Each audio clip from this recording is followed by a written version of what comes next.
Assalamualaikum warahmatullahi wabarakatuh. Alhamdulillah, kawan-kawan sekalian yang saya hormati, pada kesempatan hari ini saya akan ngobrol bersama Pak Ahmad Farid. Pak Farid ini, kawan-kawan sekalian, dulunya profesional di berbagai tempat kerja, katakan gitu. Tetapi pada akhirnya dia menekuni bidang asuransi, profesional di bidang keasuransian, tahu banyak tentang berbagai seluk-beluk asuransi. Tetapi hari-hari sekarang ini beliau lebih banyak di musola. Kebetulan kami punya musola, yakni musola Andur. Sekarang kita sedang berada di sini. Dan karena aktivitas sehari-hari Pak Farid itu di musola, ini menjadi menarik perhatian saya. Gitu. Biasanya orang pasca dia punya kesibukan mengejar dunia itu dia lanjutkan dengan profesi yang sama atau profesi yang berbeda di tempat lain. Ini Pak Farid agak beda menurut saya. Sebelum perbincangan ini kita lanjutkan, jangan lupa subscribe, like, dan share kepada kawan-kawan kita yang lainnya. Nah, Pak Farid, terima kasih sudah bersedia ngobrol bersama saya, dan saya pengen pengalaman Pak Farid itu di-share ke kawan-kawan kita yang lain di tempat yang berbeda-beda. Pertanyaannya adalah, selama bulan puasa ini saja, Pak Farid itu seperti tidak pernah pulang. Di musola saja. Sebetulnya juga sebelum bulan Ramadan, Pak Farid itu jumlah waktu yang diberikan untuk musola itu besar sekali. Jadi bukan hanya bulan Ramadan. Tapi boleh saya tahu kenapa situasi itu Bapak jalani? Jadi gini Pak Tarmiji, terus terang saya mulai bekerja pertama kali tahun 1987 dan mengakhiri semua riwayat pekerjaan saya itu tahun 2020 lah ya, 2020. Jadi saya pikir cukuplah hampir 33 tahun ya, kita menjalani kehidupan pergi pagi pulang petang, mengejar-ngejar rezeki yang entah garis finishnya di mana nggak paham gitu loh. Pokoknya dikejar dari pagi sampai sore, dari pagi sampai sore. Jadi saya pikir cukuplah apabila saya melakukan hal yang sama, tidak hijrah, itu menyebabkan saya akan menjadi orang yang seperti dulu lagi, jadi hanya mengulang-ulang pekerjaan yang rutinitas itu aja kan gitu. Jadi saya mengambil langkah untuk melakukan sesuatu yang berbeda. Yang berbeda apalah sesuai dengan saran istri saya, kita tekuni agama. Terus terang, saya sekarang bukan melupakan, tetap ingat profesi saya dahulu, tapi sudah tidak menekuni dengan secara fisik dan mental untuk melakukan pekerjaan tersebut. Jadi saya lebih dekat pekerjaan agama yang saya rasa pada saat ini masih tertinggal jauh dan perlu dikejar ilmunya supaya menjadi bekal di akhir nanti kalau kita sudah mengakhiri hidup ini. Jadi seperti yang pernah saya katakan sama Pak Tarmiji, hidup ini sebetulnya menurut saya dibagi 3 segmen. Segmen sekolah, segmen mencari rezeki, dan segmen mendekatkan diri kepada Allah Subhanahu wa Ta'ala, kan gitulah. Nah, mumpung masih ada waktu, usia masih sekitar 58-59, insya Allah masih cukup lah untuk bisa mengejar waktu untuk bisa belajar agama lebih dalam lagi. Jadi lebih memahami lagi. Pindah fokus. Iya. Pindah fokus atau lanjutan saja sebetulnya dari apa yang Bapak alami selama ini?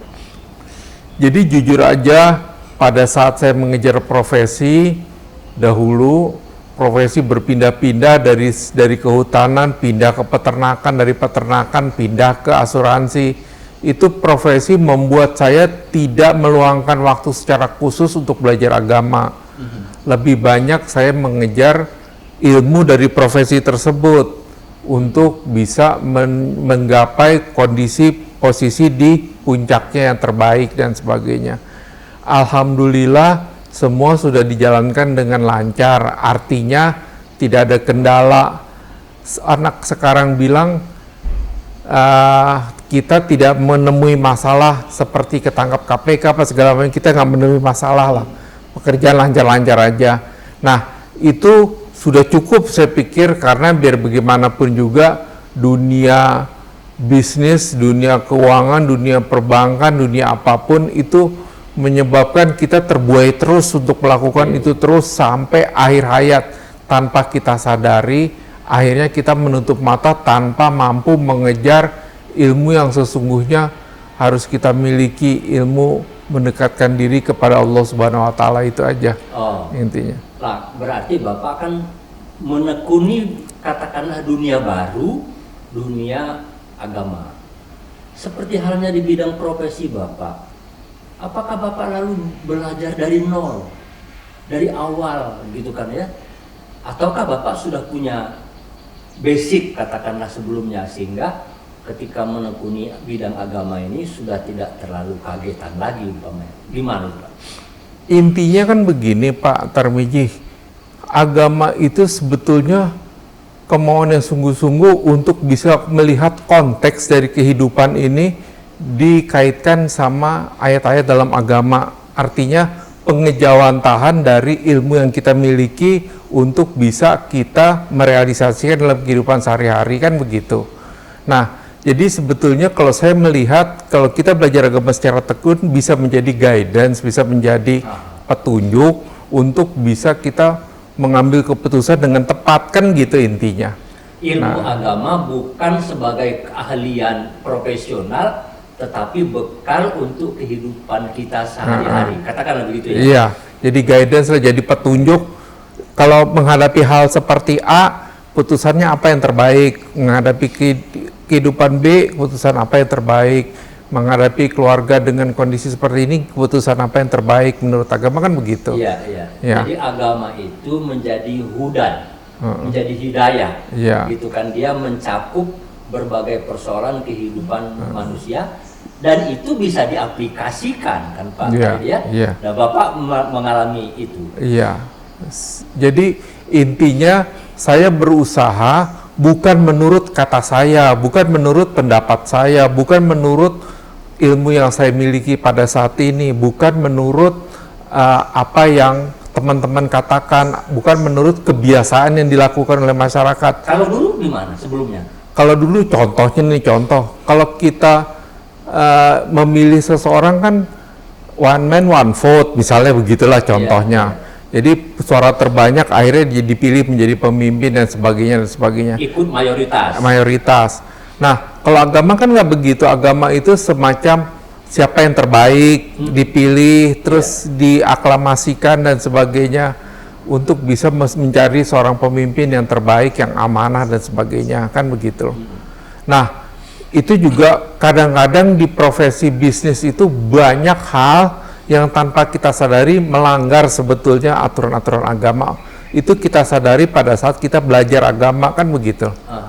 Jadi seperti contohnya ya, kita membohongi harga apa segala macam, atau membuat promosi lebih dari sebetulnya kualitas barang yang kita jual dan sebagainya. Itu kan sebetulnya menyalahi aturan.